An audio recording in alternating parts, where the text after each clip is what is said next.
Excellent, excellent. And so we were just talking, and Oz really believes that as a part of ONF, this type of a session really needs that glass of wine. So next year for the 5 p.m. session, he's going to sponsor that, right? Okay, so as we get started, my name is Natasha Tamaskar. I come from Radisys. For those of you who are not familiar with Radisys, we are a leading provider of open telecom solutions. We've been working with ONF for a while, I think since pretty much its inception, as well as a lot of the service providers that we have seen here today, working on open solutions. So we are really excited working on both fixed solutions, mobile solutions, and et cetera. And we've been seeing the evolution of this market quite a bit since this early days. So what we wanted to do here is specifically look at what's happening in mobile networks, a lot of 5G discussions going on. People are rolling out 5G, and we want to see, you know, what's really happening in terms of 5G and open. Is this an intersection? Is this going to be, you know, not an intersection? So with that, what I wanted to do is introduce my panelists, or in fact, I would like my panelists to introduce themselves. You can actually probably move further too. And then for each of you, I would have one leading question, and that is for mobile networks evolution. We have been doing a lot of things in terms of open and lots of innovation going on, et cetera. And that's all good. We have been here for a few years in various capacities, service providers, open organizations, you know, from standards perspectives, vendors. So we have a lot of people. But how are we doing? So we'll start with Oz. Please, how are we doing? Rate us from 0 to 5. Where are we today? Well, I mean, we're bored and we're crawling right now. Okay. So is that a 1 or a 2? I mean, it's a 5 for a 1-year-old. Okay, all right. Okay, that's a good way to say it. Okay. All right. Paul, if you talk about yourself a little bit. Manuel Paul, actually. Manuel Paul, yeah. All right, so yeah, I'm with Technology Innovation at Deutsche Telekom, and actually, so if I look at the success that was achieved, I would say I would pretty much agree with us. So we are, you know, we are on an encouraging end. So I would say it's a good 3. It's a good 3. Okay. Yeah, that is the tendency towards a 5, right? And tendency towards a 5. We have crawled from 1 to 3, or 2 to 3 maybe. Okay, so that's good. Okay, right, Rishi. Rishi, obviously I represent the supply chain, the vendors community, and I would definitely rate it at 2 because you know it's very contextual. From a vendor's perspective, I would have rated it as 5 if we were in active deployments and field trials, which we are not as of now. So you know, practically speaking, being pragmatic, I think it is 2 to begin with. Okay. I'm Taufik. I work for AT&T, and I pretty much been also actively involved with ONF for the past 5 years. Been lucky to work with some smart people, both inside AT&T as well as ONF and the ecosystem, such as Rishi. And I guess with respect to, there was a lot of challenges at the beginning with trying to get virtualization off the ground, etc. And I think we have passed that stage, so I'll give it a 4. I'm very more optimistic. Wow, that's great. So we have anywhere between 2 and 4. So what about this this group here? What are you thinking? If you want to raise your hand, what do you rate this this open telecom market at? 2, no 1s, right? Hopefully, anybody for 1? No, 2. Yeah, maybe 3 takers. 4. This must be all 5s. Okay, so moving on, really the first question or the second question at this point for you guys is that there's been a lot of innovation, you know, and people have been going towards open solutions for benefits in terms of what we can innovate, how we can bring the cost down. There's been a lot of talk about that. Seems like there's been a lot more progress on the fixed sides from where I see things compared to the mobile side. So is that a perception? Is that a reality? And if that's really the case, why is that? And first of all, why is there a need? Is there a need? And for these types of solutions, and are there any real implementations out there? And if that's happening, what are the challenges if others are not doing this yet? Okay, well, let's first start with the why we need, or why fixed is ahead of wireless, because what you just said is absolutely true. And I would probably say historically the ecosystem around wireless, it has been a lot more closed than the wired market. And I think, and in addition to wired market, the disruption in the wired market has happened earlier. It has happened with white boxes coming in. Whereas to date, we still have proprietary base stations around. That disruption has not yet happened in the wireless world. So for that reason, it is natural that wireless is going to come in phase 2. A little bit, okay. And now, in terms of whether it's necessary or not, and then what other open source projects are there, for wireless, there's quite a few actually. So, I lead the mobility efforts within ONF, but that is definitely not the only one. There's TIP, where there's a significant work going on in open cellular within TIP, where the whole idea is to actually create an open hardware solution for a eNode B. And the initial focus there was more towards developing countries, and then to sort of bridge the gap in terms of mobile penetration. But now I think it is becoming more and more fair game to all. In addition, there are also other efforts going on in almost all open source consortia now. Whether it's necessary or not, absolutely. I mean, we heard early on from the Google keynote how the cloud works. Yep. They talked about 4 billion updates per week. So clearly, in today's wireless world, that does not happen. You get a base station, and the update rate for the software is, I don't know, maybe once a year. But not pretty close. Okay. Okay. Yes. Yeah.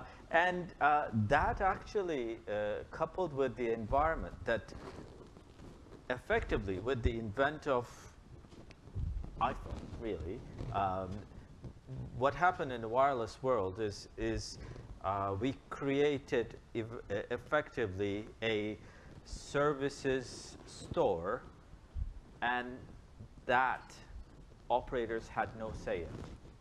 And that effectively created a huge services ecosystem where the telcos were not a part of. So as a result, but there were horrendous consequences, right? I mean, as far as telcos are concerned, they weren't necessarily getting their fair share of this new ecosystem, and yet they had to upgrade their infrastructure all the time to meet the demand, the explosive demand.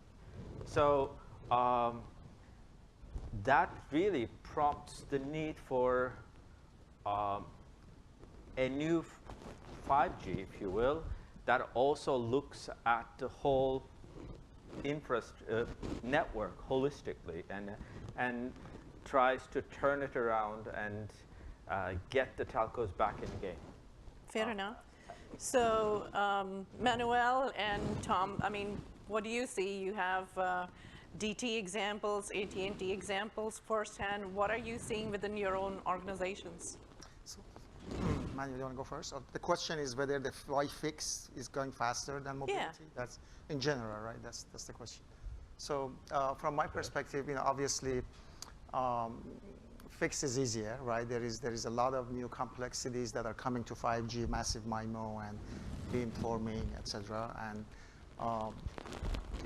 it is definitely, more to think about, and CapEx and both OpEx are a different ball game and all of that. So I am learning that fix is really helping mobility. Whatever is going on with the fixed access, et cetera, we are learning from it, and we can apply some of those best practices to mobility.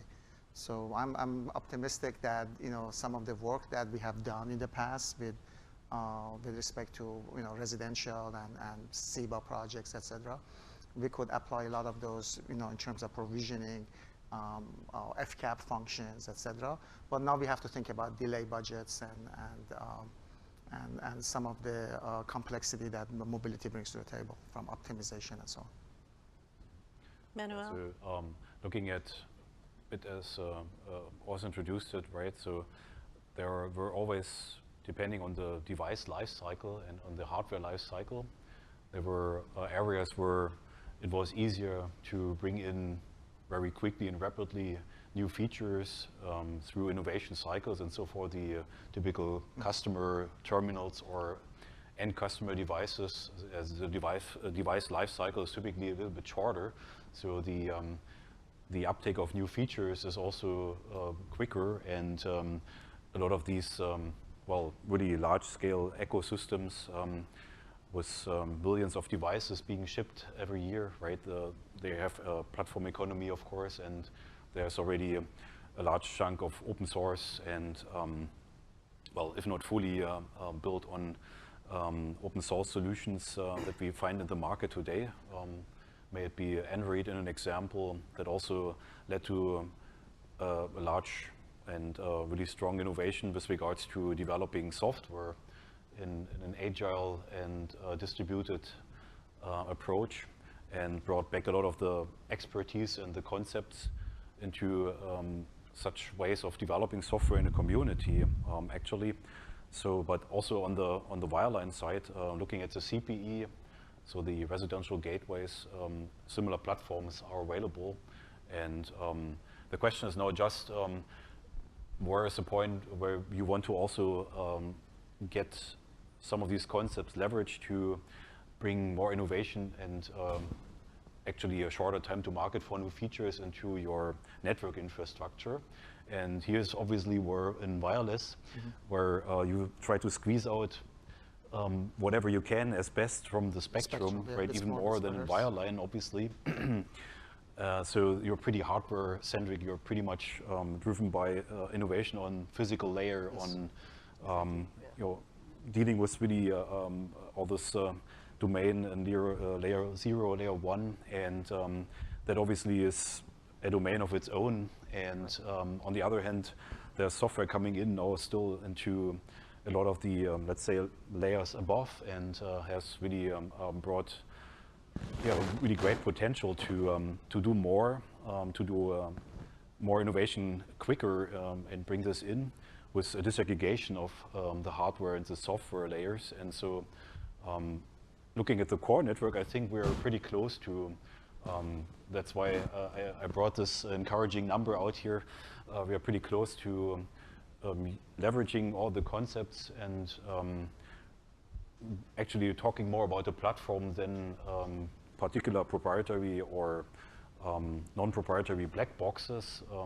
So specific hardware shipped in nodes or deployed in network systems. And so I think that is actually where we do have the certain areas. So access will always, remain a bit, more complex and specific. That's also where a lot of CapEx is bound. And on the other hand, we do have SIBA and approaches to that, where there's also a platform economy being built around this network domain, which is encouraging too. And so then I think we do have a good number of examples where we see progress and are actually moving forward. Excellent. So Rishi, you come from the vendor community. Do you have any other perspectives outside of this Yeah, I mean, obviously, I think unanimously everybody in this room agrees that the wireline aspects have fast forwarded much more than the wireless. And as my friends out here gave the examples, it is obvious that it is going to happen, because if you look at the wireline side of things, what we're really achieving right now with this disaggregated disruptive model is, we are moving all those functionalities that used to reside on the closed box OLTs to move to a white box OLTs, and we are moving them onto VNF form factors, and then we bring in the overall access management portions and stuff like that. But now if you compare this with wireless and definitely 5G kicking in, a lot of that stuff is happening over spectrum, which is kind of very, very critical. There is shared spectrum, there is licensed, there is unlicensed, there is CBRS kicking in. So it makes it very, very complicated, and even the 3GPP specifications are still aligning over to that. Now, having said that, I still believe that there is still a chance of the disaggregation and the disruption kicking in even on the wireless side. And that's where 3GPP is driving all these different architectures, the split 2, the split 7, wherein they want to ensure that the time critical portion of the wireless, the technology resides still on a black box, because that's something which is very close to the radio. But the non-time critical or the non-real-time portions, something like a CUDU split, can still be moved onto a commodity platform, a white box kind of a thing, and then you can power that with a P4-based data plane, something which is being tried and driven via communities like TIP. There are communities like ORAN which are trying to drive this overall disaggregation there. So it is definitely slow, but there is definite movement and alignment towards that aspect. Okay, so if I could please, add, yeah. I guess part of it has been that we had to really adhere to the standard bodies, 3GPP, and specifications that were coming out, and at the rate that they were coming out, etc. And maybe much easier from basically, wireline and standard bodies are much more relaxed as compared to what we had to do in the wireless and all of that. So I'm hoping with the ORAN injection, then we could accelerate some of that innovation. Fair enough. So we're going to come to that, but the question that I have is, okay, so we understand why mobile market has moved a little bit slower compared to the fixed market, but even in the mobile market, who would you say is a service provider who really stands out? And your answer doesn't have to be DT and AT&T. Who's your favorite? I mean, who has done lots of interesting work? I mean, you're neutral, so. Well, I mean, you said don't spell out AT&T and DT, but oh, you could, but you don't have those two to. definitely stand out. I think when you think of AT&T and Sprint, of course. Okay, there you go. Yeah, that was the obvious answer there, right? We would like the room to participate and chime in, I please. mean, definitely.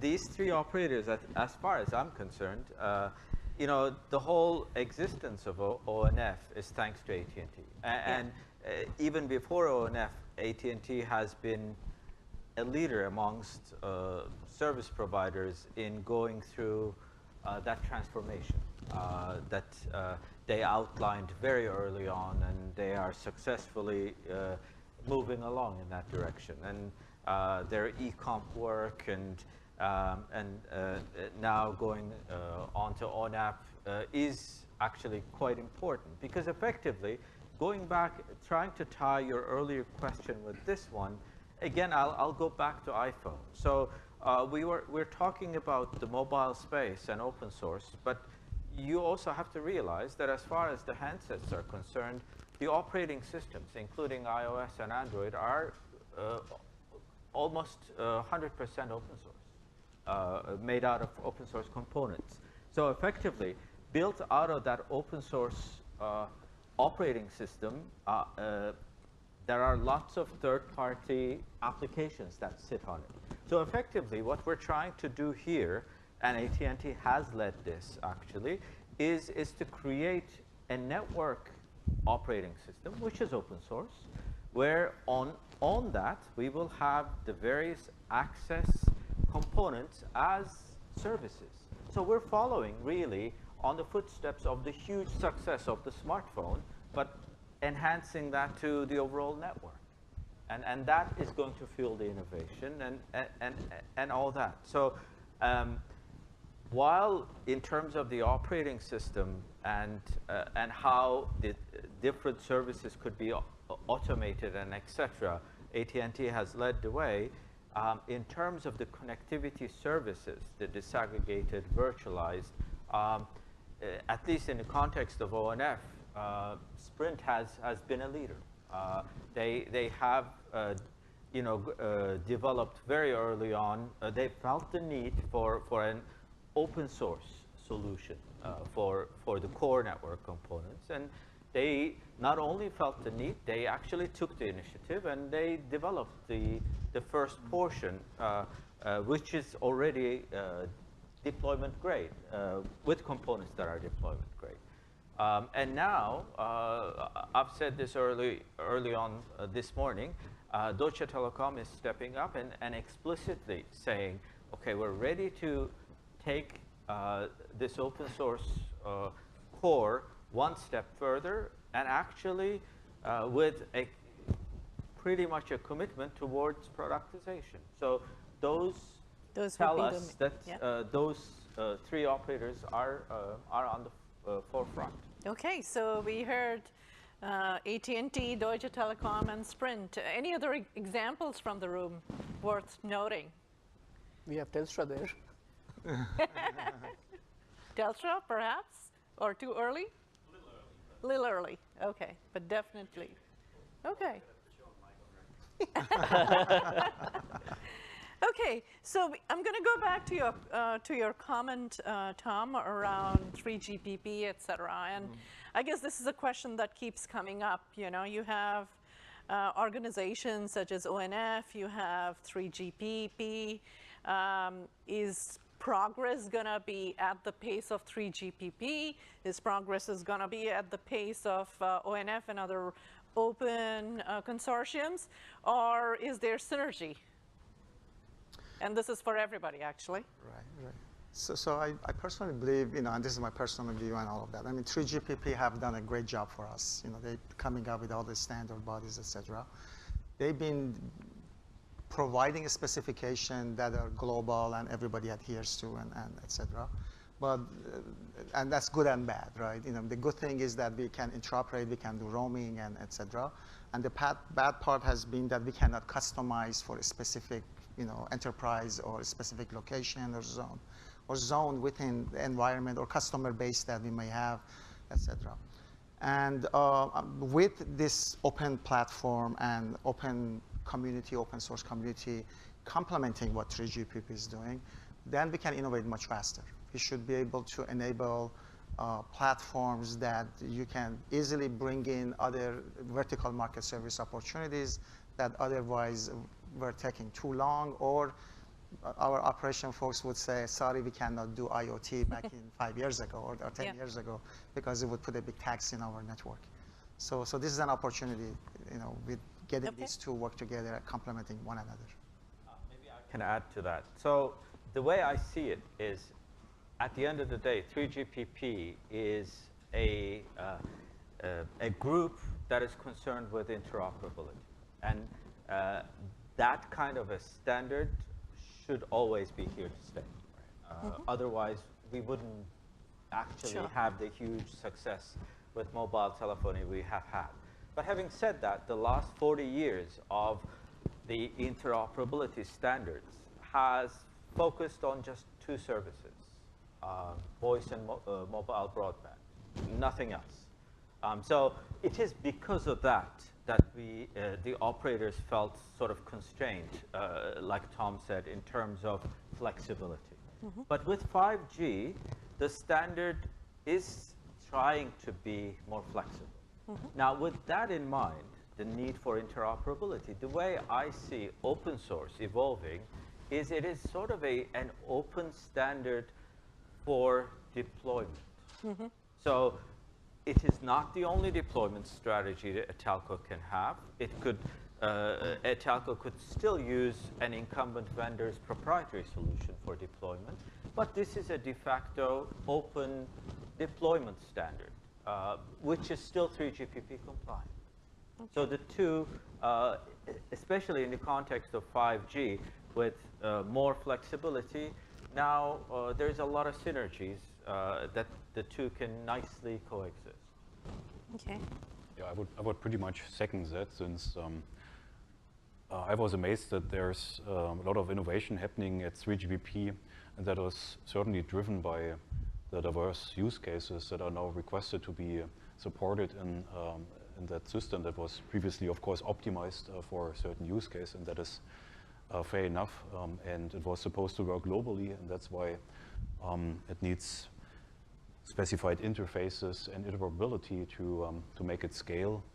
And that is actually what is a great success that we, I think, all recognize. And so going forward, looking at specific use cases, there's absolutely now the chance to bring in this platform economy, right, with regards to wherever it's possible, you can optimize how these use cases are actually done and produced through, through ways of going for cloud native. I think that's even something that was put as very high, high on the mark for the design of the 5G core network, and is actually also addressed through a service-based architecture that will offer a lot of flexibility and opportunity for actually the operators, and for the way how services can be done using this core network.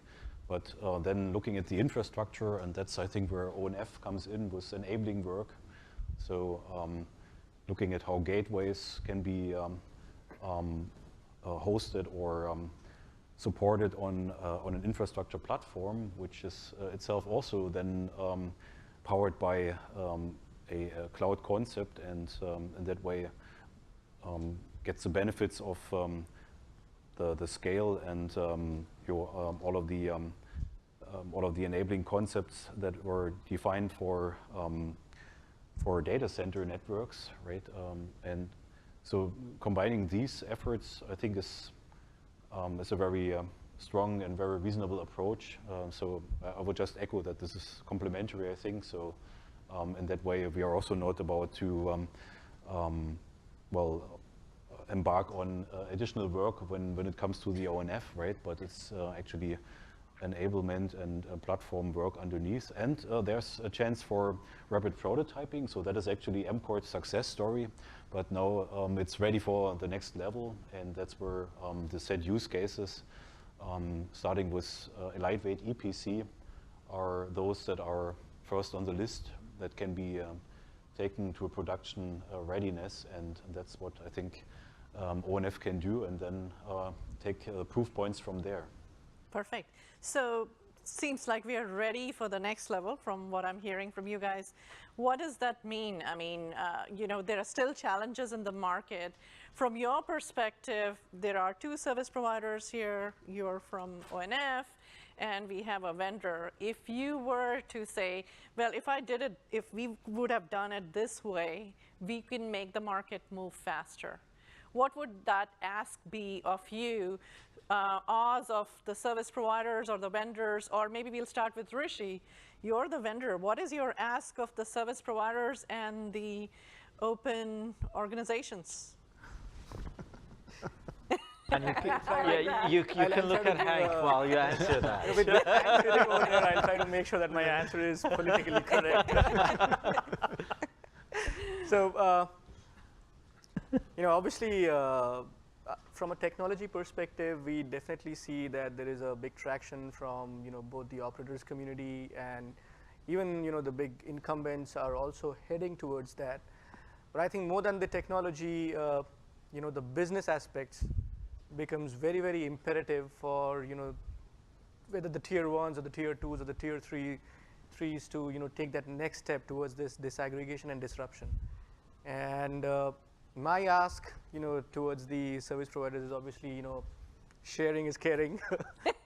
Share as much as you can. There are a lot of learnings, key learnings that come out, from AT&T, from Deutsche Telekom, and others who are doing it, Comcast, for that matter, Sprint, Telstra, and all these key learnings need to be widely spread across.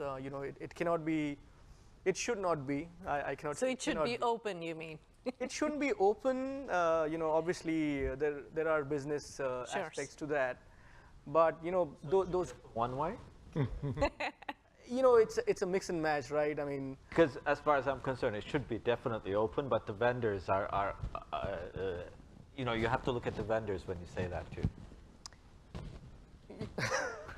I'm pretty sure that there was a similar question in the previous session, that is AT&T going to contribute all of that to open source? And the answer was that it was beyond the pay grade. I don't want to say that, but code in code, I would say that we definitely have to march towards an open framework, but definitely open doesn't mean free. So Fair enough. that understanding needs to be built in. So you did want that check. Okay, and service providers, what do you want of folks like Rishi, No, I think coming from vendors or organizations such as ONF? I want to really say that because of this culture crash that we have, and we're going through this process of everything is proprietary, my IP and all of that, and now we have to open up half of that and all of that. So there is this imbalance right now. I mean, vendors are a little bit impatient. They basically want to say, let me just show only half of their story and say, give me some money. And it's very difficult to chew that. From service providers' perspective, we need to bring solution to the table. We need to bring solutions that our operation folks accept and all of that. So I guess the vendors community, they need to understand that if they build these open reference platforms, then there's opportunity for business for them as well, right? Because it is through these open reference platforms that are accepted by the industry service providers that they can then bring in their real special Tabasco sauce, as our John Donovan have said, and then try to leverage that for purpose of your IPs and all of that. So Tom, not to put you on a spot, but does that really mean that the market is really for the big vendors? Because small vendors, how far can they stretch?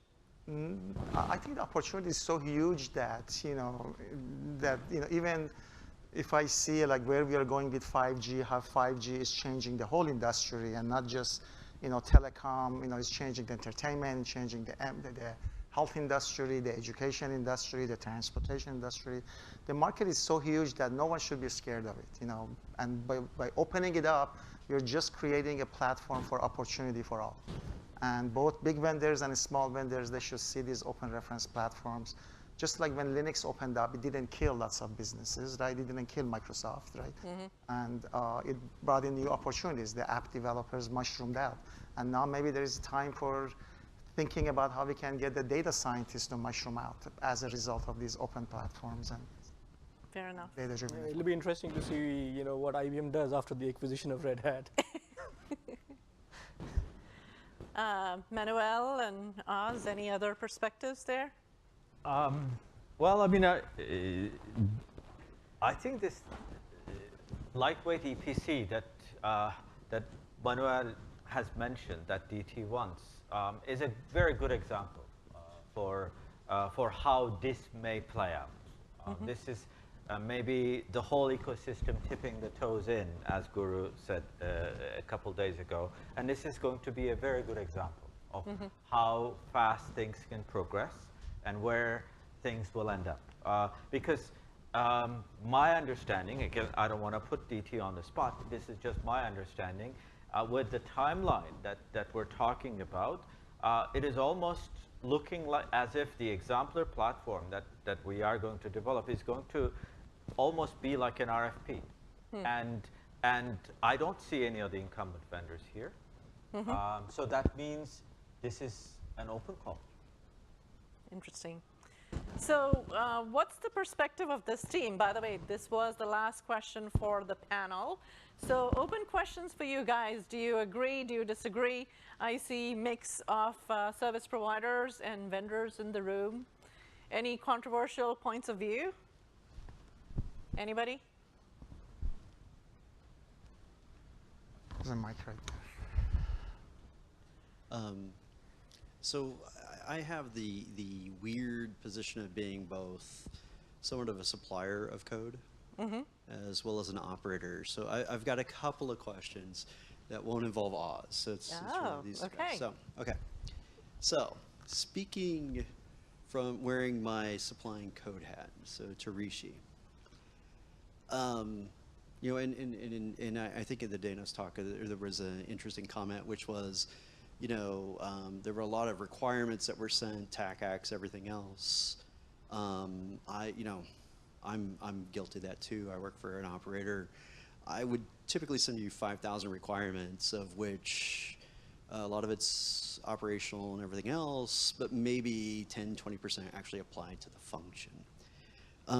What do you think in terms of kind of that balance between all of those big requirements and what's really required functionally to deliver? Do you think there's a better way to kind of interact with the carriers? Because one of the things that carriers will do, just wearing my carrier hat to kind of flip sides, is we've never met a requirement we couldn't keep.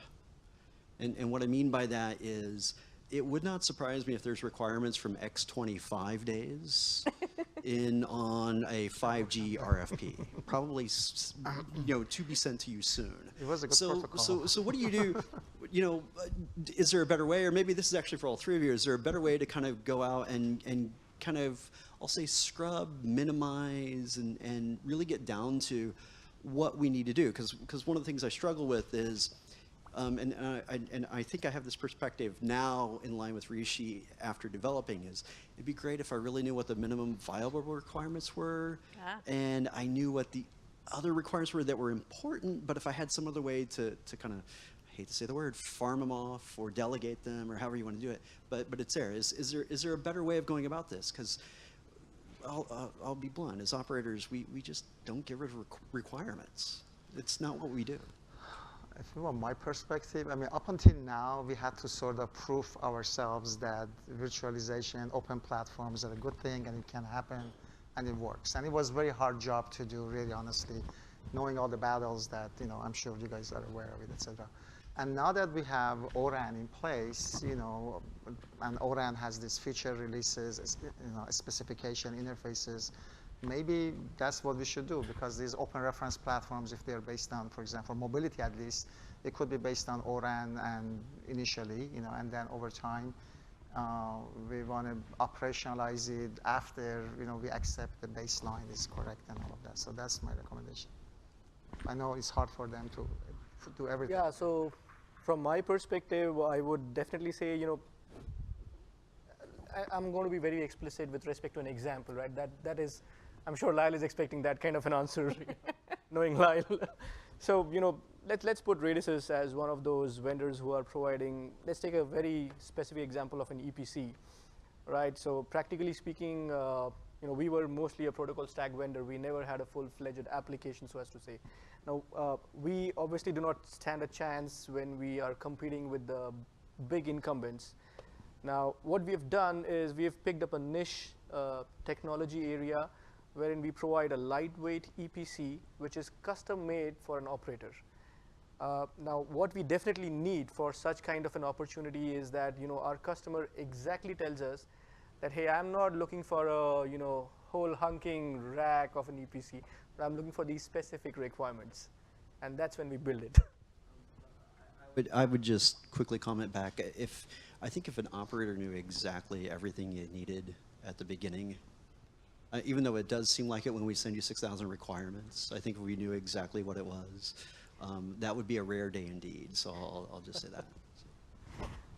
And it's a chicken and egg kind of a problem right now with us. Interesting. Yeah, but I like the approach with regards to, you know, bringing some of these, let's say, that has always existed, right? Bringing some of these requirements together to a community. And previously that was a standards community. And I mean, there are, of course, different approaches to developing standards, and depending on the formality and on the, let's say, stage where typically this work was performed, there are some very good examples that, I mean, where I spent a lot of time on was at Broadband Forum over the years, and there was always a close focus on the implementation, and I think that helped drive a lot of the the work with regards to getting to something meaningful as a set of requirements that then can be brought back and used in all sorts of RF access, right? And so sometimes, of course, there are protocols where you needed to refer to, and it was necessary or just useful to then just get together in a group of, not sort of the high-level, presenters and talkers, but those people who understand. Of course, bringing operations teams in is a challenge because they have a different task and are not supposed to go to such communities, which is a pity. But wherever it happened, and aside from Broadband Forum, ITF is another example, right? So people usually came together and brought along their expertise and met the vendors, and so it was already an area where you could really come to an agreement that helps everybody and avoids over-engineering of all sorts. But typically then what happened is, of course, in order to be absolutely certain that this works, you put an additional set of requirements on top, and of course, vendors wanted to differentiate, and they just accepted and included it, and everybody had to accept it, right? And so I think now with this open platforms, it's way easier to prove, also quicker, what really works and what not. And so instead of waiting for independent implementations to come out and say, okay, right, we did this and this protocol works, now you've got a chance to do this together and reduce sort of the time and also the risk, of course, to develop something new. Okay, so I'm going to turn into my professor days where I only ask one question, but in 45 parts. So based upon that, right, we've talked a little bit, and you guys talked a little bit about innovation and everything else. Are we as operators ready to accept implementations that are really ahead of the standards with the full understanding that they may either closely follow, in which case, right, due to code and other constraints, we're going to deviate for a while? Or in some cases, they may never actually close on. It's kind of goes against our nature. So do you think we're ready, not just this group, because this is, we're kind of already leaning toward that, but do you think our operations and other organizations, are we ready to accept being ahead of the standard, or maybe even being a bit more one-off, because one-off's a bad name, right?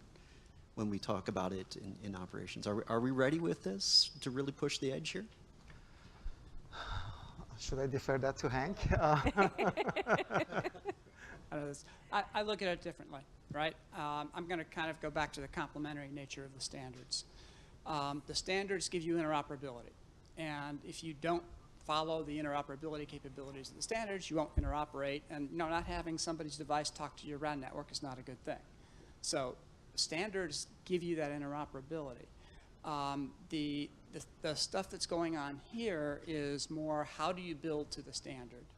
And so I don't really see it's not that you're ahead of a standard, and sometimes there are add-ons and people can develop added capabilities that are above and beyond the standard. You're still compatible with the standard. The device still works. I mean, that happens on a regular basis in a lot of areas. So what this is about is trying to get better ways of getting the implementation process going and making that more open and more effective. And I think it also enables a broader community because of the openness. So if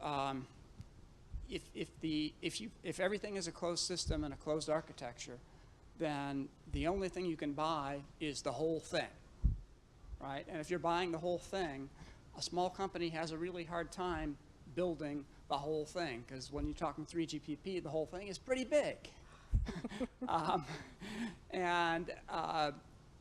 With the open architecture, you now can say, you know what, you can build parts of it and components of it and play in different ways in different places. And so it creates a larger ecosystem. There's space for big players to still come in and build the whole thing, or take components and map and put together an entire solution.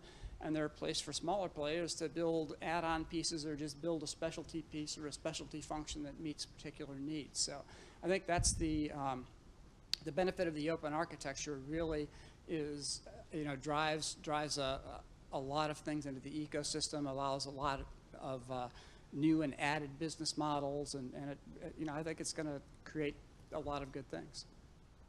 Thank you. One thing maybe I can add, I agree with everything you say, is, and correct me if I'm wrong, the way I also see especially operator-led consortia like ONF and ORAN as venues where operators collectively come to a consensus and form a pretty strong muscle in 3GPP. Because historically 3GPP, in terms of decision making, has been very incumbent vendor led. Yep. So 3GPP is an open organization, Yeah. right, in general, and they take contributions from a wide range of places. And it's a technical meritocracy from my perspective, right? I mean, when you kind of go into 3GPP and make your standards contributions, and we make a lot of them, you're kind of saying what works best, what technology is best, what you can get implemented, what's going to be most effective. And you know, if you can come in with a simulation that shows that yours performs 10% better than that alternative, or in some of our cases, you know, we'll run simulations and pick three that other people's have proposed and say, we like this one because it looks like it performs better. I mean, that's kind of how 3GPP works. So yeah, from the standpoint of the standard capability, that's true. I think that what things like ONF and ORAN are doing is going you know, beyond the standards, complementary to the standards, and some of the things that come up may find their way into standards as improvements as they come into play. But you know, I think it's much more about finding those areas where we have common needs, common directions, finding ways to do implementations that can allow the industry to move faster. It can allow all of us to move faster. You know, I think there's another major advantage to the openness and open source in particular, is that there's a lot of stuff in 3GPP when you set up a standard that is not, it's not competitively differentiating, right? But if people are building only entire systems and you've got 8 suppliers, that code gets written 8 times. And that means there's a whole lot of other code for features that we could really use that isn't getting written because the resources aren't there to write it. Yeah.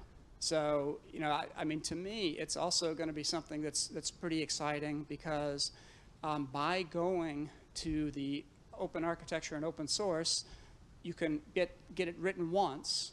It can be used for those common features, and then all the added energy and all those software development hours that you saved can now go into developing new improved features, better automation, things that will improve spectral efficiency, improve noise cancellation and interference reduction, and you know, better allocation of QoS based on services. There's just a wide range of capabilities that can now be pushed, and you can put things in more productive areas. And to handle that 360,000% growth in traffic, we need all the help we can get in the new, cool, inventive, creative stuff to handle that, and not spending the energy duplicating the same thing.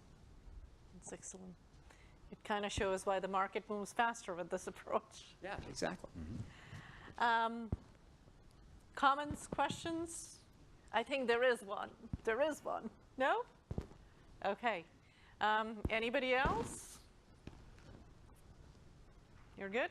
All right. Thank you very much. Thanks to the panel. you. And Yep.